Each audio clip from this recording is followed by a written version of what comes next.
മലയാളത്തിലെ സെലിബ്രിറ്റികൾക്കിടയിലെ മാതൃക കുടുംബമെന്നാണ് നടനും രാഷ്ട്രീയ പ്രവർത്തകനുമായ കൃഷ്ണകുമാറിന്റെ കുടുംബത്തെ പ്രേക്ഷകർ കാണുന്നത്. സിനിമയിലൊന്നുമല്ലാതിരുന്ന കാലത്തായിരുന്നു സിന്ധുവിനെ ജീവിതസഖിയായി കൃഷ്ണകുമാർ ഒപ്പം കൂട്ടുന്നത്. ഞാനും സിന്ധുവും വിവാഹിതരായിട്ട് 30 വർഷം കഴിയുന്നു.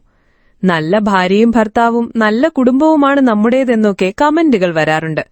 അത് വായിച്ചപ്പോൾ ഞാനിങ്ങനെ ഓർത്തു, ഞാൻ വിവാഹം കഴിക്കുമ്പോൾ എനിക്ക് 26ഉം സിന്ധുവിന് 23ഉമായിരുന്നു പ്രായം.